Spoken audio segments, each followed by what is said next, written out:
আসসালামু আলাইকুম। আজকে রান্না করব চিকেন বিরিয়ানি। এজন্য সবকিছু রেডি করে গুছিয়ে নিলাম।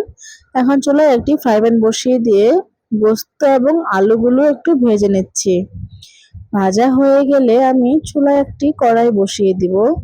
তারপরে দিয়ে দিব পরিমাণ মতো তেল।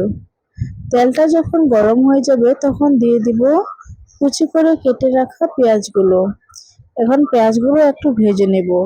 একটু ভাজা হয়ে গেলে দিয়ে দিব আদা বাটা এবং রসুন বাটা, দিয়ে আবারও ভালো করে ভেজে নেব। এখন দিয়ে দেবো একটু লবণ। লবণ দিয়ে অনেকক্ষণ ভেজে নিতে হবে। দেখেন অলরেডি কিন্তু কালারটা একটু ব্রাউন হয়ে গিয়েছে। এভাবে ভালো করে ভেজে নিতে হবে। এরপরে দিয়ে দিব একটু মরিচের গুঁড়া দিয়ে আবারও সুন্দর করে নেড়েচেড়ে ভেজে নিতে হবে। এরপর আমি একটু পানি দিয়ে আবারও সুন্দর করে নেড়েচেড়ে ভেজে নেব। এখন দিয়ে দিব গরম মশলার গুঁড়া, দিয়ে আবারও মশলাটা সুন্দর করে কষিয়ে ভেজে নিতে হবে।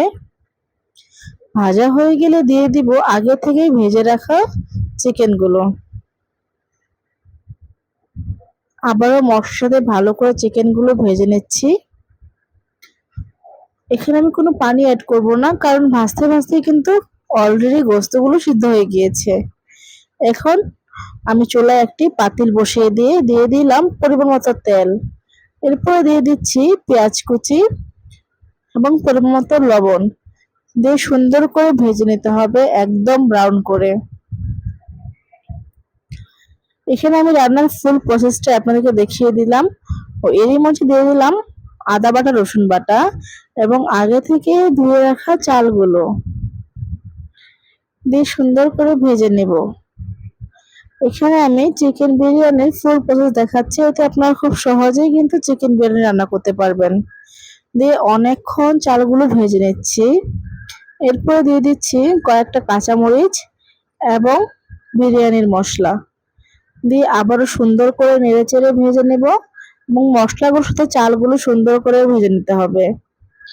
এরপরে দিয়ে দিব আগে থেকেই ফুটন্ত গরম পানি। আমি যতগুলো চাল দিয়েছি তার ডাবল পানি আগে থেকে গরম করে নিয়েছিলাম, সেটা এখন ঢেলে দিলাম। ঢেলে একটু নেড়েচেড়ে ঢাকনা দিয়ে ঢেকে দিলাম।